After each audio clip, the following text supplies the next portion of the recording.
හොඳයි අපි පන්ති වැඩ ආරම්භ කරමු. සියලු දෙනාටම සුබ උදෑසනක් වේවා. ආ, Definitely, sir. ඔව් මේ මං හිතන්නේ විභාගෙත් අප්‍රේල් 26 තියෙනවා කියලා තියෙනවා ප්‍රින්සිපල් එක්සෑම් එක. ඒ නිසා දැන් ඉතින් මේ ටිකක් මහන්සි වෙලා වැඩ කරන්න වෙනවා හැමෝම වගේ. ඒ නිසා අපි මේ පුළුවන් වෙලාවට වෙලාවල් යොදාගමු මේ අපේ නිශ්චිත පන්තියේ දිනය ඇරුණහම. අද මම මූලික වශයෙන් ඔබත් එක්ක සාකච්ඡා කරන්නට බලාපොරොත්තු වෙන්නේ පාසල් අධ්‍යාපනයේ තියෙන වැදගත්ම කියන්නේ ප්‍රබලතම වැඩියෙන්ම අවශ්‍ය වෙන චක්‍රලේඛය ගැන මේ මේ චක්‍රලේඛය ගැන ඔබත් හැමෝම පාසල් පද්ධතියේ ඉන්නේ හැමෝම වගේ මේ වෙනකොට මේ දැනුවත් ඒ කියන්නේ පාසල් පාදක ගුණාත්මක ප්‍රමාණාත්මක හා ව්‍යුහාත්මක සංවර්ධනය සඳහා සැලසුම් කරණය හා ප්‍රසම්පාදනය පිළිබඳ චක්‍රලේඛී සහ මාර්ගෝපදේශ අත්පොත කියන එක. එතකොට මේක 2023 54 කියලා තමයි නම් කරලා තියෙන්නේ. 54 23 විදිහට නම් කරලා තියෙන්නේ. එතකොට මේ චක්‍රලේඛේ ඊට කලින් 26 2018 කියලා ඊටත් පෙර අ, අවස්ථා දෙකක මේක ක්‍රියාත්මක වුණා. ඒ කියන්නේ ඇත්තටම දැන් පාසල් පද්ධතිය තුල අවුරුදු 15ක් විතර අ, ප්‍රබලව ක්‍රියාත්මක වෙන මේ චක්‍රලේඛයක් විදිහට හඳුනා ගන්නට පුළුවන්. ඒ වගේම දැන් පහුගිය අ, විභාග අරන් බැලුවත් මේ විභාගවලට හැම එකකටම වගේ සිද්ධියක් දිනේදී එක සිද්ධියක් දිනයක් මේ චක්‍රලේඛයෙන් ඇවිත් තියෙනවා. මේ චක්‍රලේඛයෙන් කියලා නැහැ. එතන තමයි ගැටලුව. නේද? දැන් ඔබත් කතා කරලා තියෙනවා. අර පාසලක සිද්ධියක් කතා කරේ. මම හිතන්නේ 2016 හෝ 19 ප්‍රශ්න පත්‍රයේ 16 හෝ 19 ප්‍රශ්න පත්‍රයේ ඔබට මතක ඇති අපි සිද්ධියක් කතා කරා.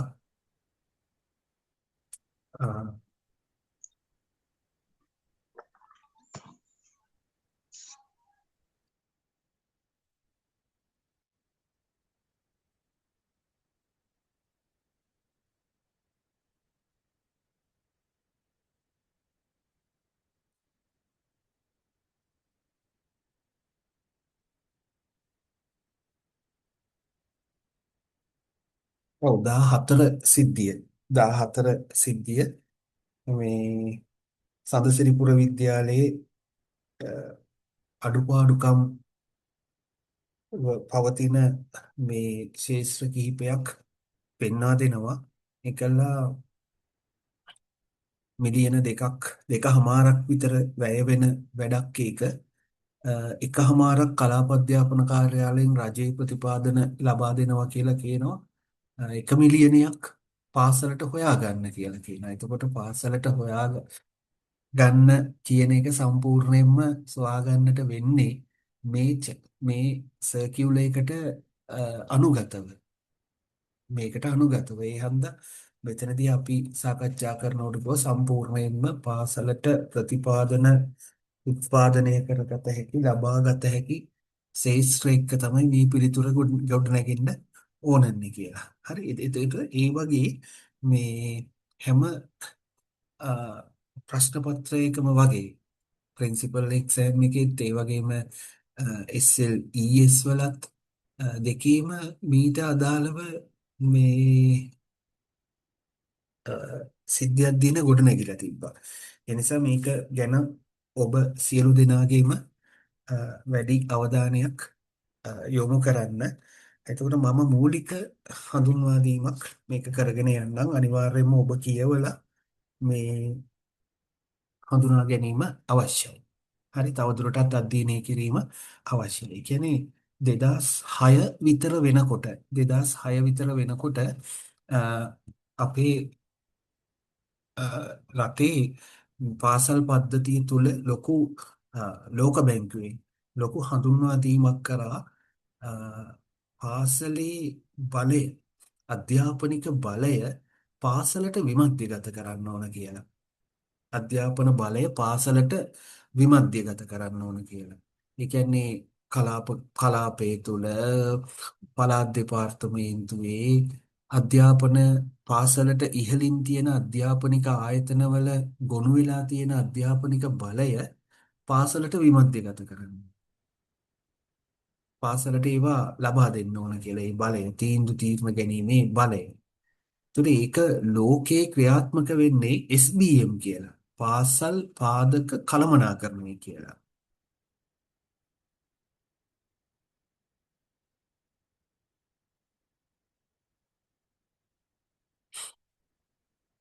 ඔව්.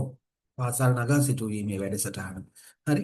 ඒක ලෝකේ භාවිතා කරන්නේ අ, පාසල් අ, පාදක කළමනාකරණය. පාසල් පාදක කළමනාකරණය. එතකොට අපිත් මේක 1990 සමයන 1981 අධ්‍යාපන ධවල පත්‍රිකාවේ තමයි මේක යෝජනා කරලා තිබ්බේ. ඒතර මේකට ලොකු විරෝධතාවයක් ආවා. මේ පාසල රජයෙන් නඩත්තු කරන එක පවත්වාගෙන යන එක නවත්තලා ජනතාව පිට බලය පටවන්න තමයි යන්නේ පාසලේ මේ වගකීම් සියල්ල ජනතාවට පවර්ලා දෙන්න තමයි යන්නේ කියලා මේකට ලොකු මං හිතන්නේ ඔයගොල්ලෝ ඒ ගැන දැනුවත්. හරි. ලොකු උද්ඝෝෂණයක් ආවා. ඒ උද්ඝෝෂණය ඇවිල්ලා මේක හකුලවා ගන්න සිද්ධ වුණා. අධ්‍යාපන දාවල පත්‍රිකාව හකුලවා ගන්න සිද්ධ වුණා. නැවත වතාවක් මේක ඔය 2016 විතර වෙනකොට කරලියට එනවා. ඒ එන්නේ වර්ල්ඩ් බැංක් එකකින්, ලෝක බැංකුවෙන් උපදේශයක් මත තමයි මේ පාසල් පාදක කළමනාකරණය හඳුන්වලා දෙන්න ඕන ක්‍රියාත්මක කරන්න ඕන කියලා. ඒ අනුව ඒක ලෝකේ ක්‍රියාත්මක වෙන්නේ පාසල් පාදක කළමනාකරණය කියලා. ඒ වගේම තවත් රටවල් වල මේක පාසල් මණ්ඩල විදිහට ව්‍යවහාර වෙනවා. දැන් ඕස්ට්‍රේලියාව වගේ රටක ගත්තොත් තියෙන්නේ පාසල් මණ්ඩලය කියලා. පාසල් මණ්ඩල. ඔය ජනප්‍රිය නාම වලින් ආවොත් මේකට නැවත විරෝධතාවය ඇති වෙන්න පුළුවන් නිසා මේක පාසල් නගා සිටුවීමේ වැඩසටහන කියලා තමයි අ, අපේ රටේ විවහාරයට එන්නේ. පාසල් නගා සිටුවීමේ වැඩසටහන. එතකොට මේ පාසල් නගා සිටුවීමේ වැඩසටහනේ මූලිකම හරය වෙන්නේ මේ අර එතෙක් පාසලට ඉහළින් තිබ්බ ආයතනවල තිබුණ අධ්‍යාපනික බලතල පාසලට විමධ්‍යගත කිරීම. නැත්තම් තීර්ණ ගැනීමේ බලතල පාසලට ලබා දීම. අධ්‍යාපන ක්‍රියාවලිය මෙහෙයවීම පිළිබඳ තීර්ණ ගැනීමේ බලතල පාසලට ලබා දීම තමයි මේ මගින් මේ සිද්ධ කරන්නේ.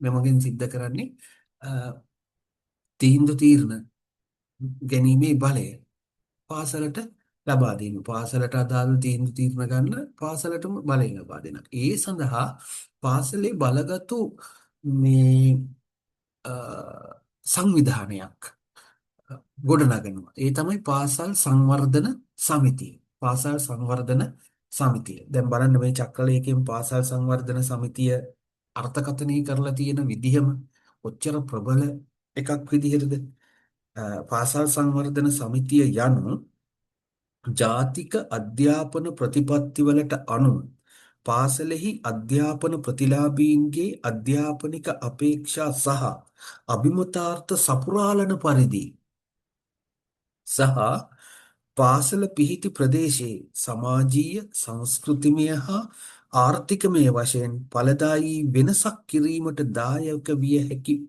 පරිදි පිහිටුවනු ලබන සමිතියකි. එකක් පාසලෙහි අධ්‍යාපන ප්‍රතිලාභීන්ගේ අධ්‍යාපනික අපේක්ෂාවන් සපුරාලන්න සකස් කරන එක. ඒ විතරක් නෙමෙයි බලන්න පාසල පිහිටි ප්‍රදේශයේ සමාජීය සංස්කෘතිමය හා ආර්ථිකමය වශයෙන් ඵලදායී වෙනසක් සිදු කිරීමට දායක විය හැකි. මේ මේ පාසල පිහිටි ප්‍රදේශයේ සමාජ සංස්කෘතිමය හා ආර්ථිකමය වශයෙන් ඵලදායී වෙනසක් සිදු කිරීමට දායක විය හැකියි. ඒක හරි ප්‍රබලයි. හරි සංකීර්ණයි. අරමුණ අපේක්ෂාව නේද?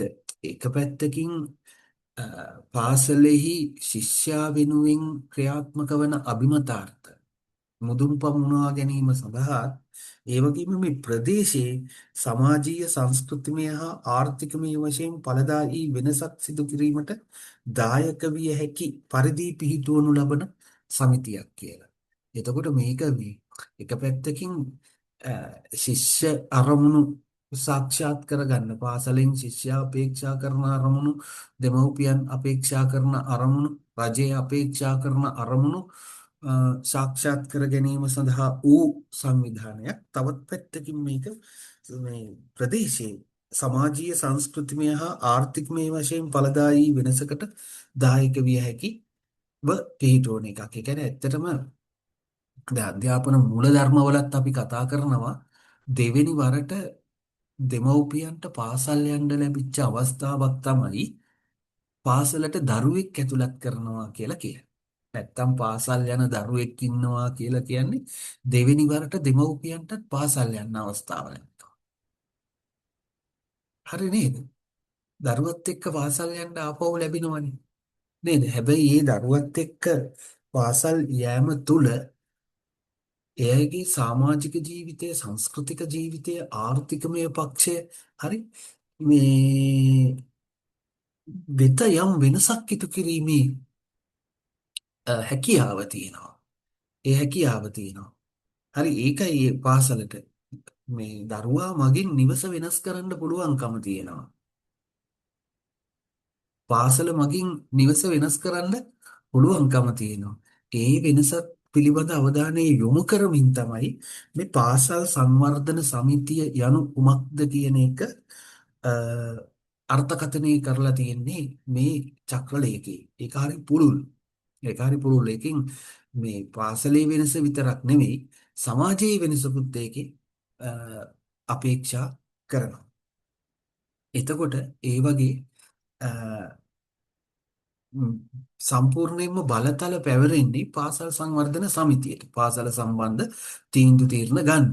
එතකොට ඒ පාසල් සංවර්ධන සමිතියේ තීන්දුව తీරන මත තමයි අ, පාසල ක්‍රියාත්මක වෙන්නේ. පාසල ක්‍රියාත්මක වෙන්නේ. ඉතින් ඔබ අපි කවුරුත් දන්නවා ඊට පෙර පාසල හා සම්බන්ධ තීන්දුව తీරන ගැනීමේ බලතල තිබ්බි විදුහල්පතිවරයාට. විදුහල්පතිවරයා තනියෙන් තමයි තීන්දුව తీරන අරගෙන පාසල හා සම්බන්ධ අ, කටයුතු සිදු කරේ. එයා තීරණ ගන්නවා අ, තීරණ අරන් ක්‍රියාත්මක කරනවා. ඒකල තමයි පාසල ක්‍රියාත්මක වුනේ. හරි එහෙම ඒක පුද්ගල නේද? අ, තීන්දුව తీරණ ගැනීමේ අධිකාරියක් තමයි පාසලේ එතෙක් තිබුණේ. ඇත්තටම සිද්ධ වුණේ මේ විදුහල්පතිත් නෙවෙයි මේ තීරණ ගත්තේ. අධ්‍යාපන අමාත්‍යාංශය. ඉහළින්ම තීරණ අරගෙන ක්‍රියාත්මක කරන්න පාසලට දුන්නා. පාසලට දුන්නා. හරි එතකොට මේක අපි කියනවා අධ්‍යාපනය පිළිබඳ සාර්ව සැලසුම් ප්‍රවේශයක්. හරි ඉහළ සිට පහළට සැලැස්ම එන ප්‍රවේශයක් තමයි මේ අ, පාසල් නගා සිටුවීම ඒමට පෙර අපේ රටේ තිබ්බේ. හරි රටේ තියෙන සියලුම පාසල් වලට අදාළව සැලැස්ම සකස් කරන්නේ අධ්‍යාපන අමාත්‍යාංශය. අධ්‍යාපන අමාත්‍යාංශයෙන් සැලැස්ම සකස් කරලා අ, පළාත් දෙපාර්තමේන්තුව කලාප අධ්‍යාපන කාර්යාලය කොට්ටාස කාර්යාලය හරහා ඒක එවනවා පාසලට. පාසලේ තියෙන්නේ අර සැලැස්ම ක්‍රියාත්මක කරන්න. එතකොට පාසලට තීන්දුව తీරන ගැනීමේ බලයක් තිබ්බේ නැහැ. නමුත් මේ පාසල් නගා සිටුවීමේ වැඩසටහන හඳුන්වා දීමත් එක්ක අ, රටේම පාසල් වලට බලයක් ලැබෙනවා තම පාසලට අදාළව තීන්දුව తీරන ගන්න. ඒ නිසා මේක හරි ඔව් ඒක මයික්‍රෝ ප්ලෑනින්. ඒ කියන්නේ සූක්ෂම සැලසුම් කරන්නේ. සූක්ෂම සැලසුම් කරන්නේ. හරි පරිදියෙන් තමයි නේද? අදාළ ස්ථානයේ තමයි සැලසුම් සකස් කරන්නේ. සැලසුම් සකස් කරන්නේ. එතකොට ඒ සඳහා වූ වැඩපිළිවෙල තමයි අපි පාසල් නගා සිටුවීමේ වැඩසටහන කියලා 2012 වර්ෂයේ 2012 වර්ෂයේ මේක 2006 ඉඳන් පටන් ගන්නවා. 6 ඉඳන් පටන් ගත්තට මේ නියාමන වැඩපිළිවෙළ වල විදිහට තමයි රටේ තෝරාගත්ත යම් යම් පාසල් වල තමයි මේක ක්‍රියාත්මක කරන්නේ. 2016 තමයි රට පුරාම ක්‍රියාත්මක වැඩපිළිවෙලක් විදිහට මේ වැඩසටහන ක්‍රියාත්මක කරන්නේ. ඉතින් ඊට අදාළව ම්, පාසලට එතෙක් නොතිබ්බ බලයක් පාසලට ලැබුණට පස්සේ ඒ බලය ඒ බලතල කොහොමද පාසල ක්‍රියාත්මක කරන්නේ කියන ක්‍රියාපටිපාටි ටික තමයි මේ චක්‍රලේඛයෙන් හඳුන්වලා දීලා තියෙන්නේ. එතකොට මේ චක්‍රලේඛයේ තියෙන්නේ මේ පාසලට ලැබිලා තියෙන බලතල කොහොමද පාසල විසින් අ, ක්‍රියාත්මක කරන්නේ කියන එක. එතනදී විශේෂයෙන් අ, පාසල් සංවර්ධන සමිතියට තමයි ඒ බලතල ලබා දීලා තියෙන්නේ. ඒ බලතල ලබා දීලා තියෙන්නේ. ඒ අනුව පාසල් සංවර්ධන සමිතියේ සැකැස්ම නේද? බලන්න ප්‍රධාන වශයෙන්ම විදුහල්පති හා අධ්‍යයන කාර්ය මණ්ඩලය. අධ්‍යයන කාර්ය මණ්ඩලය. පාසල් සංවර්ධන අ, සමිතියේ සමාජිකයෝ. ඊළඟට අදාළ වර්ෂයේ පැමිණීම් ලේඛනයේ සඳහන් මව පියා හෝ භාරකරු නේද? ඒ කියන්නේ දරුවන්ගේ නීත්‍යානුකූල භාරකරුවන්. නීත්‍යානුකූල භාරකරුවන්. ඒ වගේම ආදි ශිෂ්‍ය නියෝජිතයා. ආදි ශිෂ්‍ය නියෝජනයා සහ කලාප අධ්‍යාපන කාර්යාලයේ නියෝජිතෙක් වශයෙන් පාසල් සංවර්ධන සමිතියේ 4 ගොල්ලක් ඉන්නවා අ, සමාජික වෙන පිරිස්. නේද? අ, නැත්තම් පාසල් සංවර්ධන සමිතිය සකස් වෙලා තියෙන්නේ 4 ගොල්ලකගේ සහභාගීත්වයෙන්. ඒ එක පිරිසක් තමයි පාසලේ විදුහල්පති හා අධ්‍යයන කාර්ය මණ්ඩලය. අධ්‍යයන කාර්ය මණ්ඩලය. දෙවෙනි පිරිස තමයි අ, පැමිණීමේ නාම ලේඛනයේ නම් ඇතුළත් නීත්‍යානුකූල භාරකරුවන්. දරුවන්ගේ දෙමව්පියන් හෝ නීත්‍යානුකූල භාරකරුවන් පාසල් සංවර්ධන සමිතියේ සමාජිකයෝ. ඊළඟට ආදි ශිෂ්‍යාවන් අතරින් ඒ පාසලේ ශිෂ්‍ය සංඛ්‍යාව පදනම් කරගෙන ශිෂ්‍ය සංඛ්‍යාව 50ත් සමවෙන්න ශිෂ්‍ය සංඛ්‍යාව 1ත් 500ත් අතර නම් සමාජිකයෝ දෙන්නෙක් ආදි ශිෂ්‍ය සමාජිකයෝ දෙදෙනෙක් 501ත් 1000ත් අතර නම් 4 දෙනෙක් 1000ත් 2000ත් අතර නම් නැත්නම් 1001ත් 2000ත් අතර නම් සමාජිකයෝ 6 දෙනෙක් නේද 2001ට වැඩි නම් සමාජිකයෝ 8 දෙනෙක් ශිෂ්‍ය සංඛ්‍යාව පදනම් කරගෙන මේ වගේ ආදි ශිෂ්‍ය නියෝජනයකුත් පාසල් සංවර්ධන සමිතියේ තියෙන. එතකොට පාසල් දැන් එතෙක් මේ චක්‍රලේඛය හඳුන්වා දෙන්නට කලින් ආදි ශිෂ්‍ය සංගමය කියන එක වෙනම ක්‍රියාත්මක වුණා. පාසල් සංවර්ධන සමිතිය කියන එක වෙනම ක්‍රියාත්මක. දැන් ආදි ශිෂ්‍ය සංගමයත් පාසල් සංවර්ධන සමිතියේ යටතට මේ චක්‍රලේඛය මගින් අරගෙන තියෙනවා. ඒ වගේම කලාප අධ්‍යාපන අධ්‍යක්ෂකතුමා හෝ ඔහුගේ නියෝජිතයෙක්. ඔහුගේ නියෝජිතයෙක්. එතකොට මේ 4 වර්ගයෙන් තමයි පාසල් සංවර්ධන සමිතිය සකස් වෙලා තියෙන්නේ. ඊළඟට විශේෂයෙන් මේ චක්‍රලේඛයේ අවධානය යොමු කරනවා පාසල් සංවර්ධන සමිතියේ වාර්ෂික මහා සභා රැස්වීම පැවැත්වීම පිළිබඳ. එතෙන්දී විශේෂයෙන් මහා සභා රැස්වීම කියන එක මාර්තු 31 වෙනිදාට කලින් පවත්වන්න ඕන. ඊළඟට පාසල් සංවර්ධන සමිතියේ වාර්ෂික මහා සභා රැස්වීම අමතරව මේ ඒ මහා සභා රැස්වීම වලට අමතරව විශේෂ සභා රැස්වීම පැවැත්වීමට අවශ්‍ය නම් මේ ඒ අවශ්‍යතාව අනුව පාසලට ඒක කැඳවන්න පුළුවන්. හැබැයි අනිවාර්යයෙන්ම මහා සභා රැස්වීම නම් මේ මාර්තු 31 වෙනි දිනට පෙර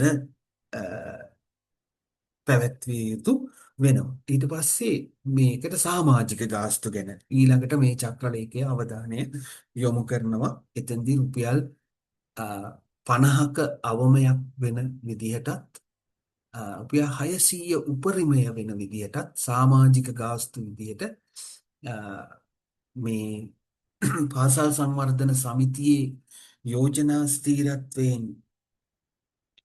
මුදලක් අ, සමාජිකයෙක් විසින් එක්කල යුතු වෙනවා. එතකොට මෙතෙන්දී විශේෂයෙන් අර විදුහල්පති සහ අධ්‍යයන කාර්ය මණ්ඩලයත් කලාප අධ්‍යාපන අධ්‍යක්ෂකවරයාගේ නියෝජිතයත් හැරුණුකොට සෙසු අය මේ සමාජික මුදල ගෙවිය යුතු වෙනවා. එතකොට මේ සමාජික මුදල 50ත් 600ත් අතර මුදලක් ඒක පාසල් සංවර්ධන සමිතියේ අනුමැතියෙන් තමයි මේ මුදල තීරණය කළ යුතු වෙන්නේ. එතකොට ඊළඟට මේ චක්‍රලේඛයේ අවධානය යොමු කරලා තියෙනවා පාසල් සංවර්ධන විධායක කමිටුව. දැන් පාසල් සංවර්ධන සමිතිය විශාල ප්‍රජාවක් නියෝජනය කරන සමිතියක්. ඒ නිසා මේ තීන්දුව ගන්න ටිකක් අමාරුයි විශාල ප්‍රජාවක් එක්ක. එහෙනම් තීන්දුව ගැනීමේ පහසුව සඳහා පාසල් සංවර්ධන සමිතිය මගින් නේද පාසල් සංවර්ධන විධායක කමිටුවක් නියෝජනය කරන්න. මේක නියෝජිත ප්‍රජාතන්ත්‍රවාදය නේද? මේ ප්‍රජාතන්ත්‍රවාදය තමයි මූලිකම සංකල්පය නේද? ඒක නමුත් විශාල ප්‍රජාවක් එක්ක ඒ පාලන කටයුතු වලට දායක කරගැනීමේ අපහසුව තියෙනවා. ඒ හන්දා ඒකට මේ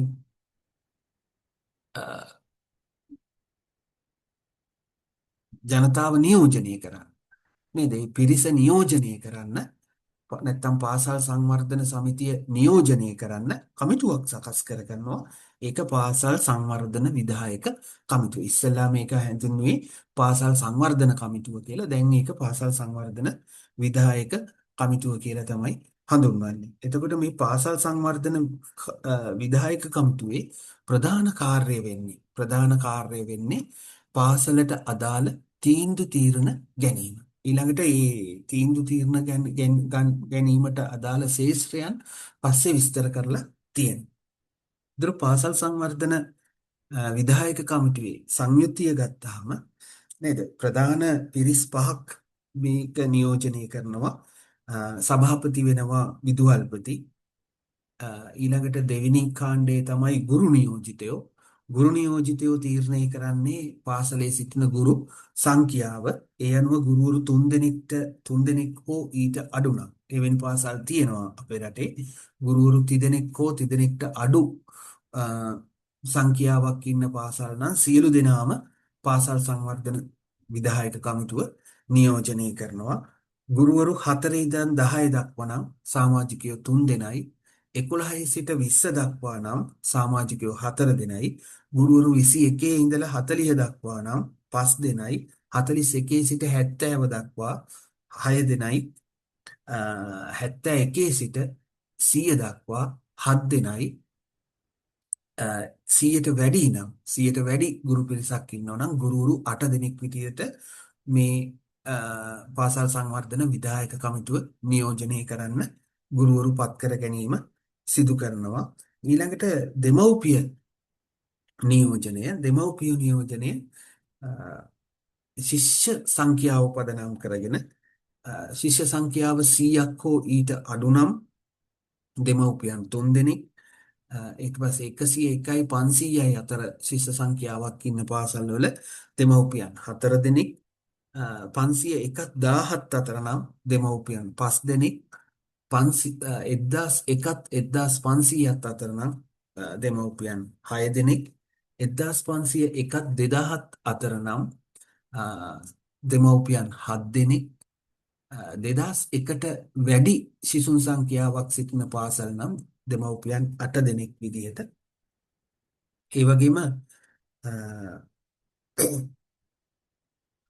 ඊළඟට ආදි ශිෂ්‍ය නියෝජිතයින් පාසල් සංවර්ධන සමිතිය නියෝජනය කරන ආදි ශිෂ්‍යයින් අතරින් ආදි ශිෂ්‍යයින් දෙදෙනෙක් ආදි ශිෂ්‍යයින් දෙදෙනෙක් අ, ඊළඟට කලාප අධ්‍යාපන අධ්‍යක්ෂකවරයාගේ නියෝජිතයා අ, කලාප අධ්‍යාපන අධ්‍යක්ෂකවරයා හෝ කලාප මේ ඔහුගේ නියෝජිතයෙක්. ඒ කියන්නේ තීන්දුව තීරණ ගැනීමේදී මඟ පෙන්වීම සඳහා තමයි ඔහු පත් කරන්නේ මේ කලාප. ඒ අනුව 20කකින් යුක්ත නේද?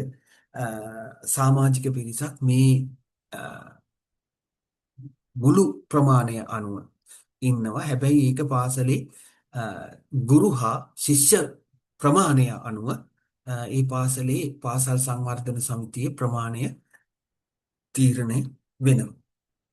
එතකොට පාසල් සංවර්ධන සමිතියේ සභාපතිවරයා වෙන්නේ නිල වශයෙන්ම විදුහල්පතිවරයා.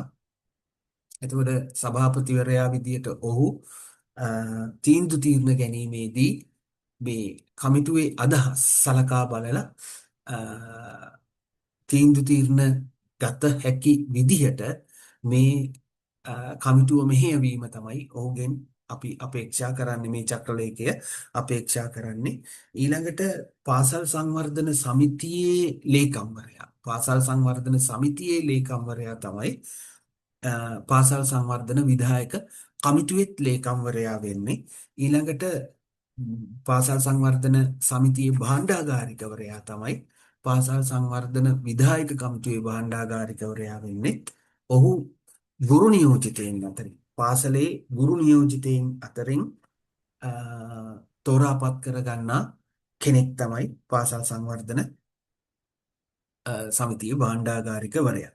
එතකොට මේ සියලු සමාජිකයින් වසර දෙකක් සඳහා තමයි අ, පත් කරගන්නේ. වසර දෙකෙන් දෙකට මේ සමාජිකයින් අ, අර වෙනස් වීම මේ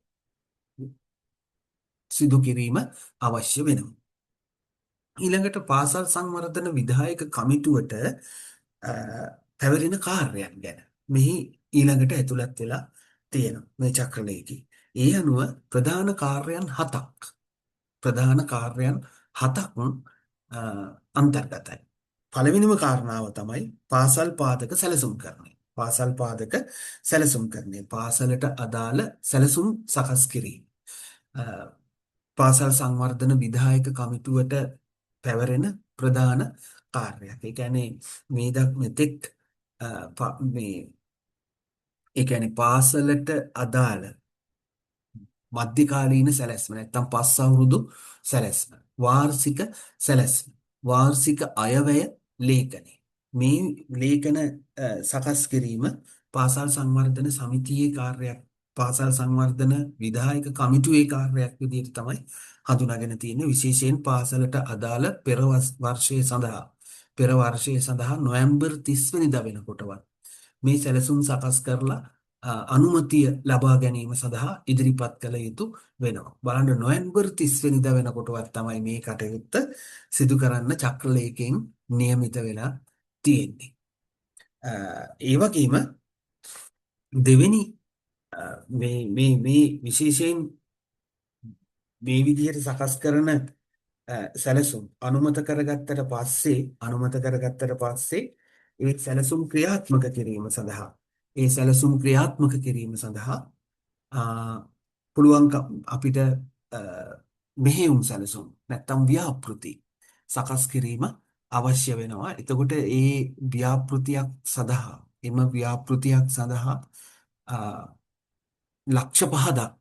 ලක්ෂ 5 දක්වා වූ වැය විෂයන් අනුමත කිරීමේ බලතලත් පාසල් සංවර්ධන විධායක කමිටුවටම ලැබිලා තියෙනවා.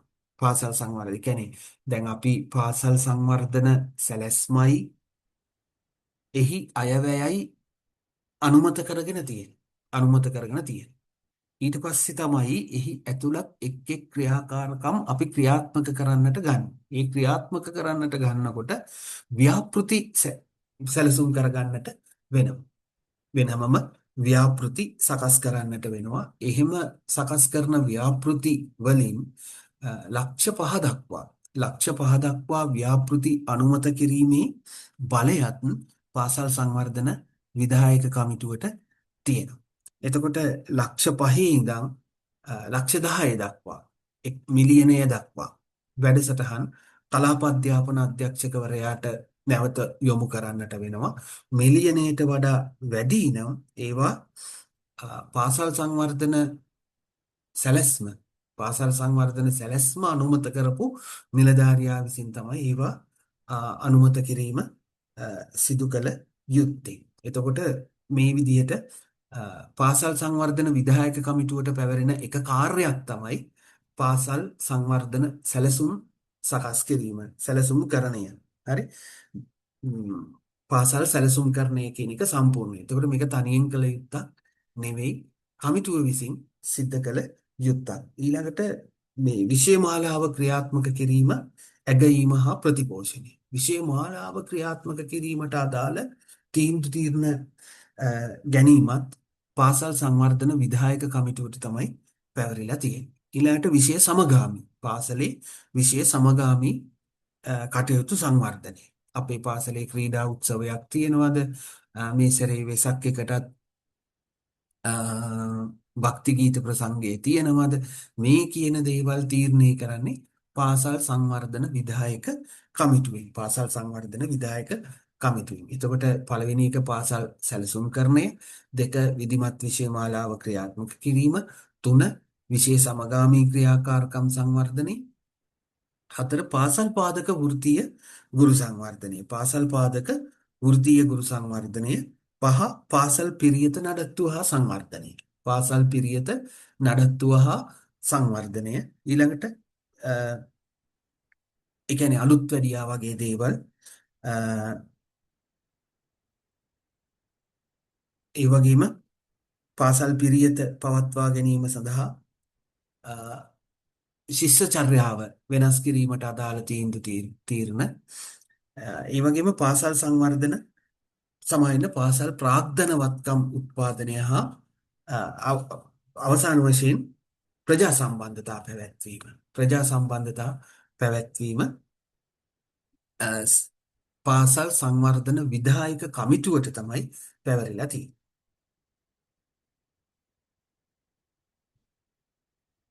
එතකොට ඒ ශේෂ්ත්‍ර 7ට අදාළ කාර්යයන් පාසල් සංවර්ධන විධායක කමිටුවෙන් තීරණගෙන ක්‍රියාත්මක කිරීම තමයි මේ චක්‍රලේඛයට අනුව සිදුවිය යුත්තේ. කාර්යවංශික සර් මේ කාර්යයන් ටික විතර මතක තියාගත්තොත් ඇතිද නැත්නම් මේ අන්තර්ගතයත් මතක තියාගන්න. මෙහෙමයි අන්තර්ගතයෙන් අපිට එච්චර මේ ගැටලුවක් නැහෙනේ. නේද? මොනවාද ඔයකට දැන් පාසල් පාදක සැලසුම් කරන්නේ කිව්වම ඕකට අදාළ වෙන්නේ පාසලට අදාළ සැලසුම්. පාසලට අදාළ සැලසුම් කියන්නේ පස් අවුරුදු සැලැස්මයි වාර්ෂික සැලැස්මයි. ඒ සැලැස්ම ක්‍රියාත්මක කිරීම සඳහා අවශ්‍ය මේ අයවැය ලේඛනේ මේවා සකස් කිරීම තමයි මීට පැවරෙන්නේ.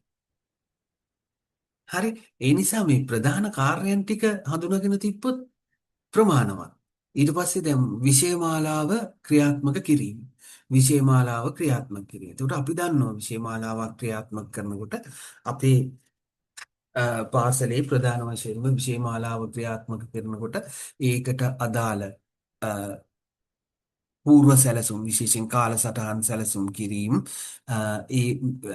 ඊට අදාළ තීරණ ගන්න ඒවා ඊළඟට අවශ්‍ය සම්පත් පිළිබඳ තීරණ ගන්න ඒවා නේද? ඒවනේ විෂය මාලාවක් ක්‍රියාත්මක කරනකොට අපිට මේ තියෙන්න ඕන දේවල් නේද? පන්ති කාමර ඒ කියන දේ සියල්ල මේ විෂය මාලාව ක්‍රියාත්මක කිරීමට අදාළව තියෙන දේවල්. ඒවා අපි දන්නවනේ.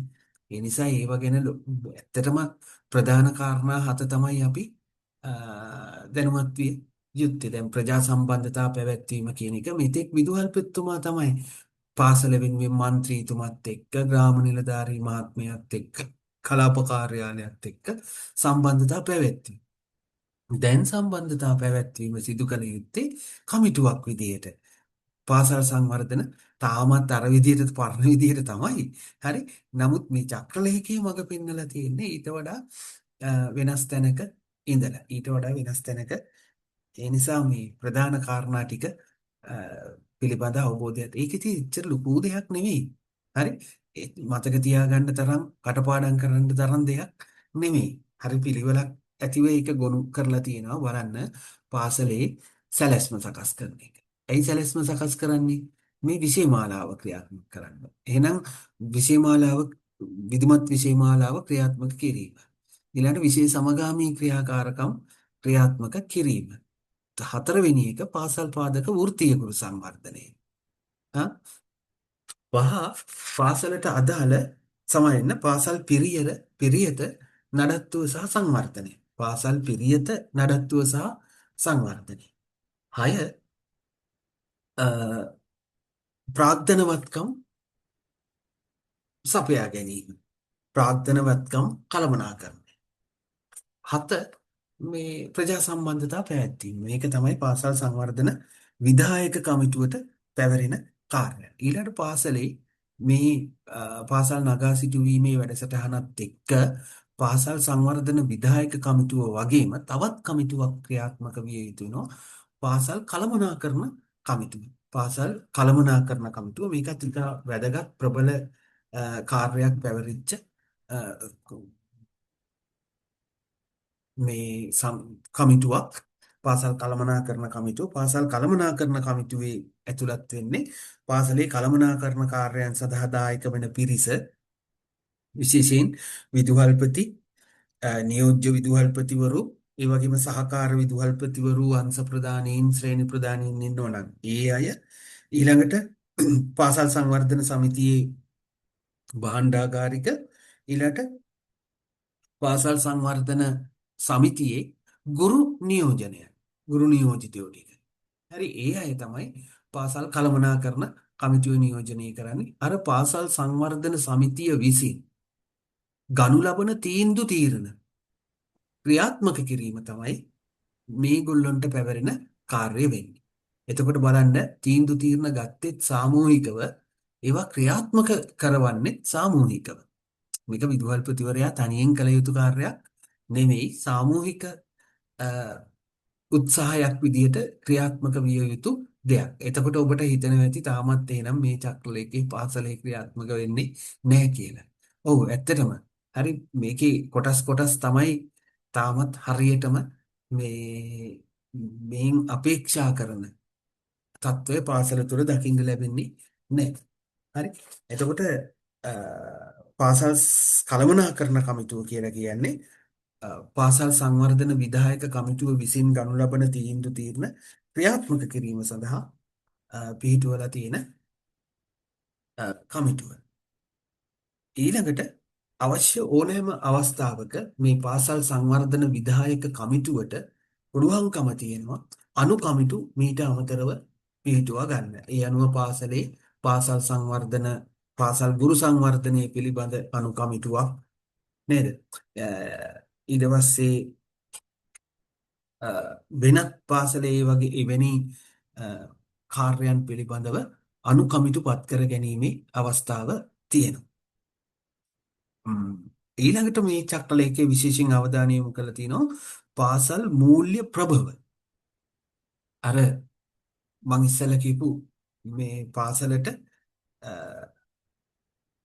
මූල්‍ය ප්‍රභවයන්, පාසලේ මූල්‍ය ප්‍රභවයන් මොනවාද කියන එක. එතකොට මූල්‍ය ප්‍රභවයන් නැත්තම් මුදල්, පාසලට මුදල් උත්පාදනය කර හැකි, නැත්තම් පාසලට මුදල් ලබාගත හැකි ප්‍රවේශයන් තමයි මේ මූල්‍ය ප්‍රභවයන් කියලා කියන්නේ. පාසලට මුදල් ලබාගත හැකි ප්‍රවේශය. එයින් එතකොට 10ක් අපිට හඳුන්වලා දීලා තියෙනවා. 10ක් හඳුන්වලා දීලා තියෙනවා. එක ඒකාබද්ධ අරමුදලෙන් නැත්තම් ලැබෙන මුදල්.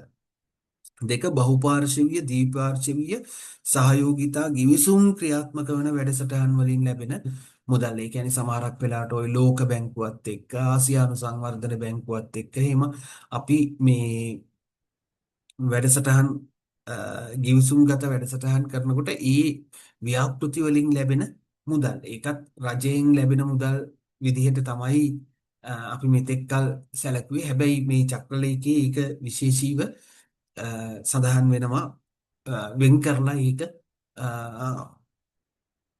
ප්‍රවේශයක් මුදල් ලැබෙන ප්‍රවේශයක් විදිහට වෙනමම තියෙන. දැන් ඔයගොල්ලන්ට මතක ඇති පහුගිය කාලේ අපිට ගුණාත්මක යෙදවුම් සඳහා ඒ වගේ ලෝක බැංකුවේ ආධාර පාසලට ලැබුණා. එතකොට ඒවා අර ද්විපාර්ශ්වීය ගිවිසුම් මත තමයි ඒ අරමුදල් ලැබෙන්නේ. එතකොට ඒ කැටගරි එකට තමයි ඒක අයිති වෙන්නේ. එතකොට ඒකාබද්ධ අරමුදලෙන් ලැබෙන මුදල් ද්විපාර්ශ්වීය බහුපාර්ශ්වීය සහයෝගිතා ගිවිසුම් මත පාසලට ලැබෙන මුදල්. එතකොට මෙවැනි මුදල් පාසලට මේ වගේ ගිවිස ගැනීමේ හැකියාවක් නැහැ. ඒක අධ්‍යාපන අමාත්‍යාංශ මට්ටමින් තමයි ඒවා ගිවිසුම් ගත වෙලා ඒ අධ්‍යාපන අමාත්‍යාංශයෙන් තමයි මේ පාසලට ඒ ප්‍රදානයන් මුදල් ලබා දෙන්නේ.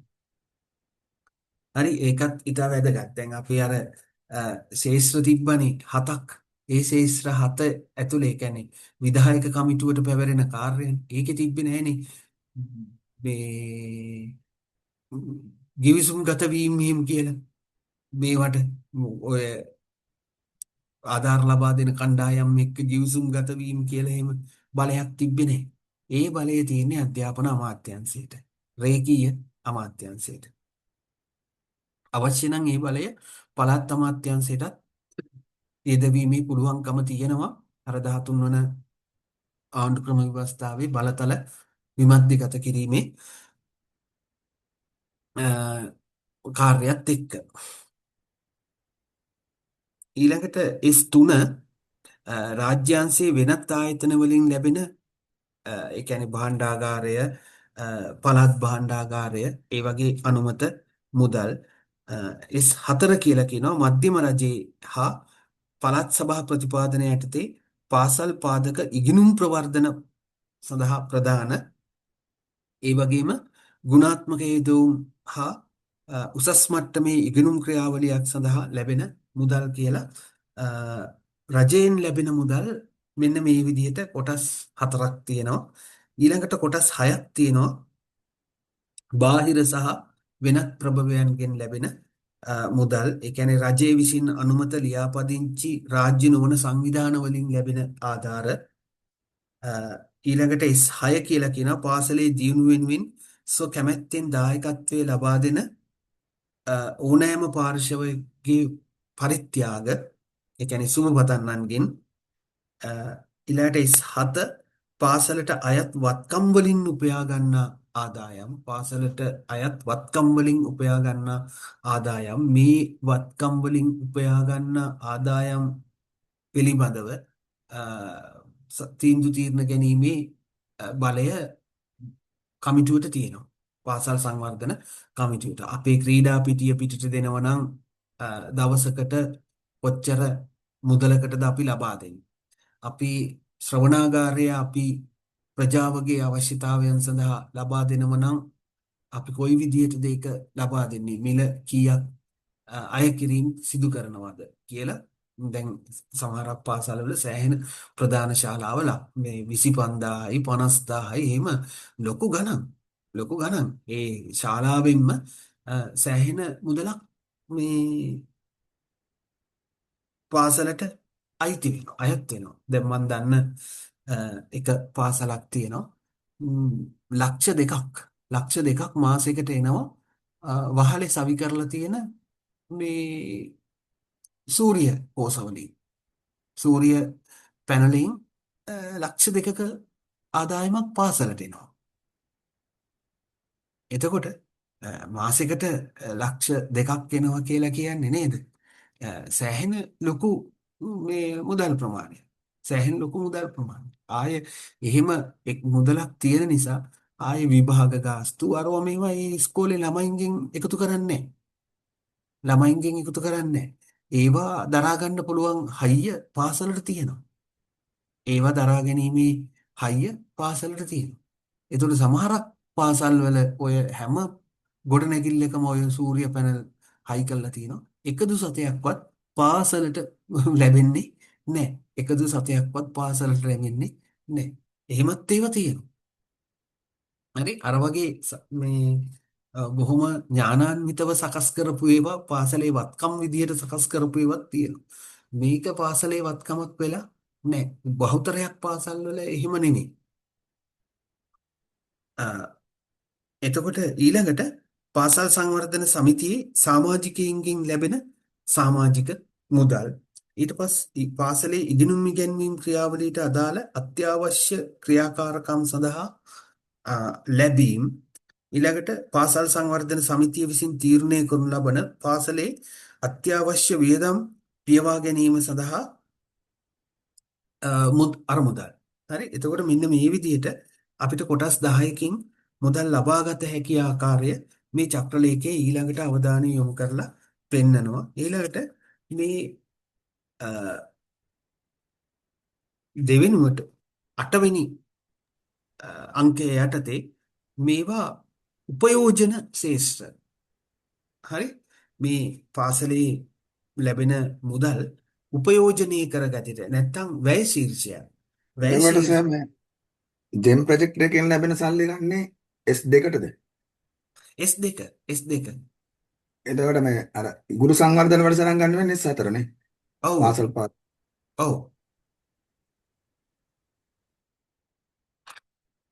ඔව් ඒක අර උසස් මට්ටමේ අධ්‍යාපන අ, අවස්ථා සම්පාදනය කරන්න ප්‍රතිපාදන විදිහට තමයි මේ SBPTD වලට මුදල් ප්‍රතිපාදන ලබා දෙන්නේ. මුදල් ප්‍රතිපාදන ලබා දෙන්නේ.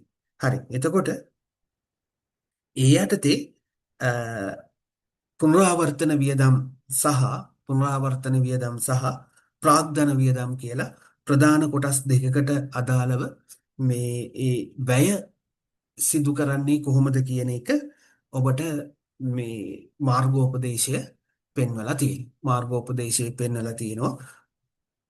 පුනරාවර්තන වියදම් විදියට සහ ප්‍රාග්ධන වියදම් විදියට ඒ මුදල් මූල්‍ය ප්‍රදාන මේ වැය අ, කිරීම සිදු කළ යුත්තේ කොයි විදිහටද කියන එක. එතකොට ඊළඟට විශේෂයෙන් අ, චක්‍රලේඛී ඊළඟට වැදගත් කාරණයක් කෙරෙහි අවධානය යොමු කරනවා. ඒ අ, අයවැය ඇස්තමේන්තුව. අයවැය ඇස්තමේන්තුව අනුමතිය නැත්තම් පාසල් සංවර්ධන සැලැස්ම අනුමතිය ලබා දිය හැක්කේ කාටද කියන එක. ඒ කියන්නේ අයවැය සීමාව මත තමයි. අයවැය සීමාව මත තමයි මේ ඒ විදිහට අ, පාසල් සංවර්ධන සැලැස්ම අනුමතිය ලබා දෙන නිලධාරියා තීරණය කරන්නේ. ඒ අනුව රුපියල් මිලියන 10 දක්වා මිලියන 10 දක්වා වූ අයවැයක් සහිත පාසල් සංවර්ධන සැලැස්මක් නම් ඒක මේ කලාප අධ්‍යාපන අධ්‍යක්ෂකවරයාට අනුමත කරන්න පුළුවන්. නැත්නම් ඔහුගේ අනුමතියෙන් ක්‍රියාත්මක කරන්නට පුළුවන්. ඊට පස්සේ රුපියල් මිලියන 10යි මිලියන 50යි අතර අයවැයක් නම්. හරි. ඒ කියන්නේ මිලියන 10ට වඩා වැඩි මිලියන 50 දක්වා මිලියන 50 දක්වා අයවැයක් නම් ඒක පළාත් අධ්‍යාපන අධ්‍යක්ෂකවරයාට පුළුවන්කම තියෙනවා ඒ සැලැස්ම අනුමත කරන්න. මිලියන 50ට වඩා වැඩි අයවැයක් නම් ඒක අනුමත කිරීම එක ජාතික පාසලක් නම් රේකී අමාත්‍යාංශයේ ලේකම්වරයා ඊළාට ඒක පළාත් සභා පාසලක් නම් අ, පළාත් අධ්‍යාපන අමාත්‍යාංශයේ ලේකම්වරයා විසින් තමයි ඒ අයවැය අනුමත කළ යුත්තේ කියන.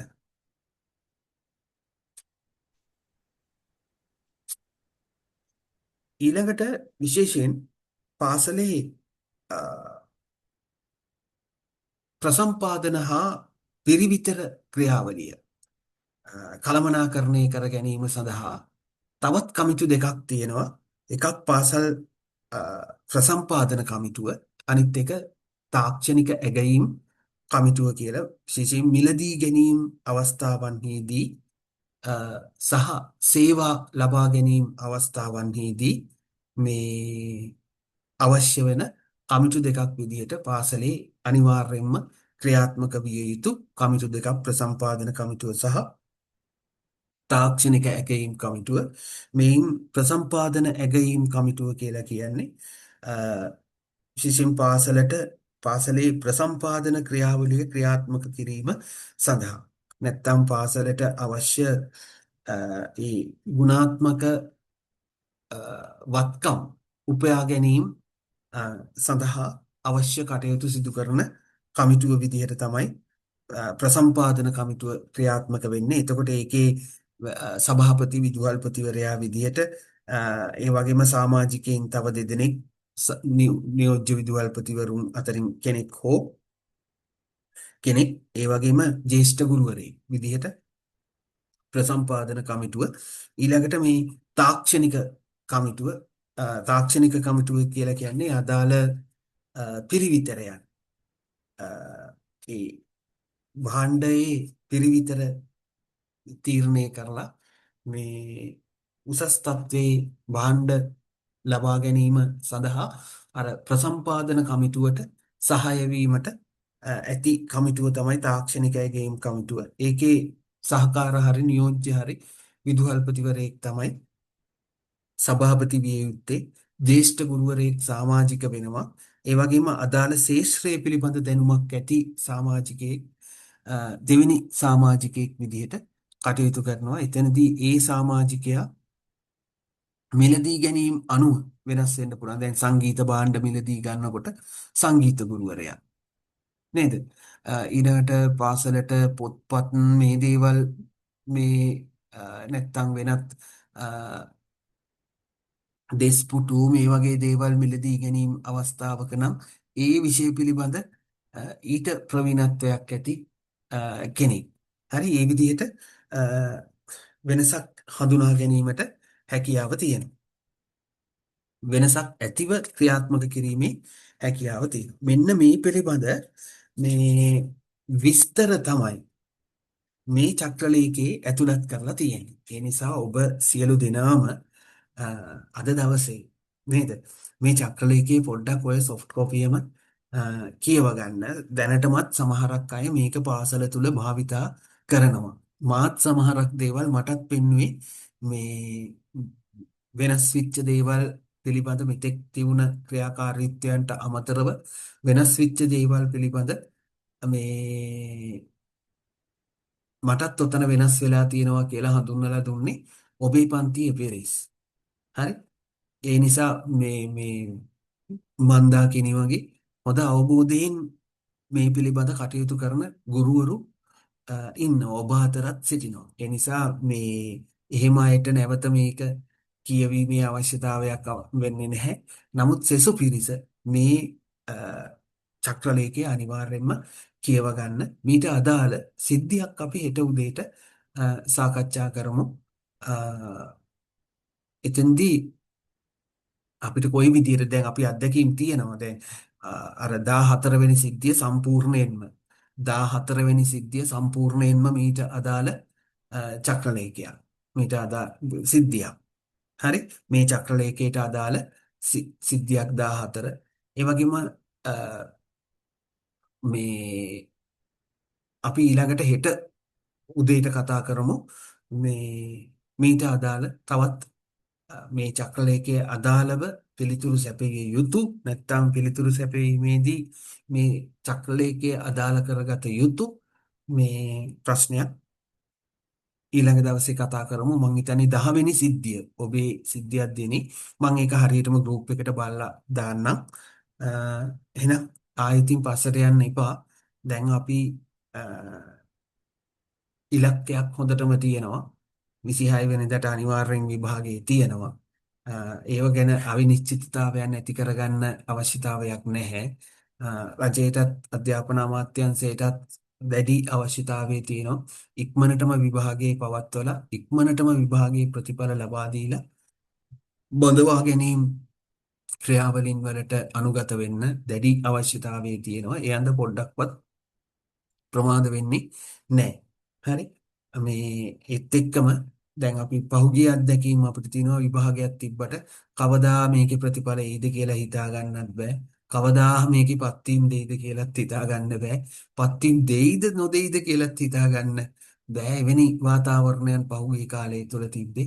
නමුත් ඒවා ඒ සුළු කාලයකට සීමා වෙන දේවල් හැමදාම එහෙම තියෙන දේවල් නෙවෙයි. ඒ නිසා නේද දැන් ගැසට් කරේ 2019 පෞගිය වතේ SLES ගැසට් කරේ 2019 විභාගෙ තිබ්බේ 22 බඳවා ගැනීම සිද්ධ කරේ 25 මේ ඊයේ පෙරේදනේ බඳවා ගත්තේ බලන්න එහෙම වුණාම ඉතින් ඔබට එපා වෙනවා සමහරක් වෙලාවට අමතකයි එහෙම එකට ලිව්වද විභාගයට මං සමත් වුණාද කියලත් අමතකයි එච්චරට කාලයක් දැන් එහෙම නැවත නැවත එහෙම සිද්ධ වෙන්නේ නැහැ හරි ඔබට බොහොම බලාපොරොත්තු සහගතව මේ කටයුතු සිද්ධ කරන්න පුළුවන් වාතාවරණයක් දැන් ඇති වෙලා තියෙනවා ඒ නිසා ඔබ ශක්තිමත්ව ඒ සඳහා මුහුණ දෙන්න සූදානම් වෙන්න පොඩ්ඩක් දවසේ මේ වෙනුවෙන් ගත කරන කාලය දැන් පොඩ්ඩක් වැඩි කරගන්න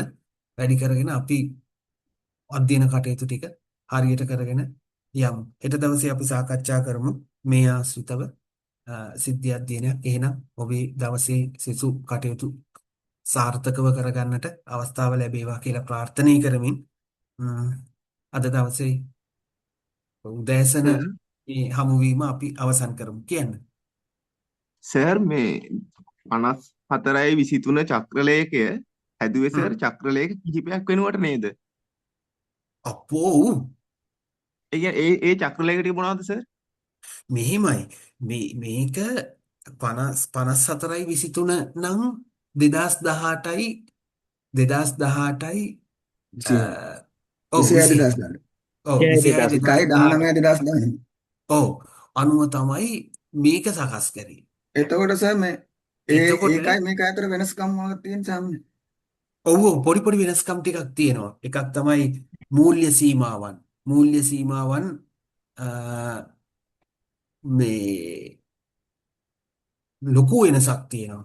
ඉස්සර ලක්ෂ මට මතක හැටියට ලක්ෂ 20ට වඩා අඩු පාසල් වල සැලසුම් අනුමත කිරීමට ලක්ෂ 40 කලාප අධ්‍යාපන අධ්‍යක්ෂකවරයාට 40ත් කෝටියත් අතර තමයි මේ පළාත් අධ්‍යක්ෂකට කෝටියට වැඩි තමයි අමාත්‍යාංශ ලේකම්වරුන්ට හරි නමුත් ඒවා ඒ සීමාවන් ලොකු මේ වෙනසක් මේ චක්‍රලේඛයෙන් ලැබිලා තිනවා. ඒ වගේ වෙනස්කම් තියෙනවා. මේ ඊට පස්සේ අර දමිත් ආපු ප්‍රශ්නේ පෞගිය දැන් අ, එතකොට මේකේ ආරම්භක අවස්ථාව මේක නෙවෙයි. මේ 2018 26 නෙවෙයි. 26 2018 නෙවෙයි. ඊටත් කලින් මේ චක්‍රලේඛයේ තිබ්බා. ඊටත් කලින් මේ චක්‍රලේඛිත පහට ආරම්භකම 2015 තිබ්බා ඉතින් ඔව් ඔව් ඔව්. හරි. එතකොට මේ ආරම්භකම අවස්ථාවේ ගත්තොත් ඒ වෙනකොට ප්‍රබලව තිබ්බ චක්‍රලේඛයක් තමයි ගුණාත්මක යෙදවුම් පිළිබඳ චක්‍රලේඛය. හරි ගුණාත්මක යෙදවුම්. එතකොට ඒ ගුණාත්මක යෙදවුම් චක්‍රලේඛය මේකේ අන්තර්ගතයි. ඊළාට ඒ වෙනකොටත් පාසල් සංවර්ධන සමිති චක්‍රලේඛයක් වෙනම තිබ්බා. ඒ පාසල් සංවර්ධන සමිති චක්‍රලේඛයත් මේකට අනුගතයි. ඒකත් මේ එකතු වුණා. එතකොට ඒක වෙනමම ක්‍රියාත්මක වීමක් නැහැ. දැන් ගුණාත්මක යෙදුම් චක්‍රලේඛය දැන් ක්‍රියාත්මක වෙන්නේ නැහැ.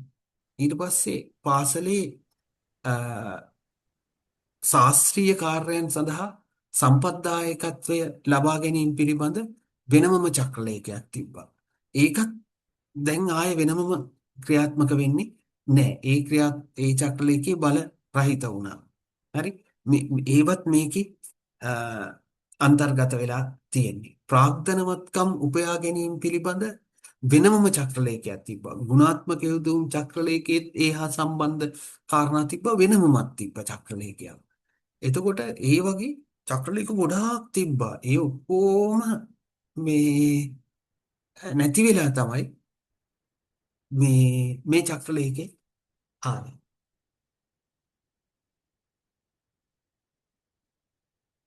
හරි හරි සර් එහෙනම් තැන්ක් යූ. ඔව් අපි අදට අවසන් කරමු. හෙට උදේ ආපහු සිද්ධියත් එක්කලා හමු වෙමු.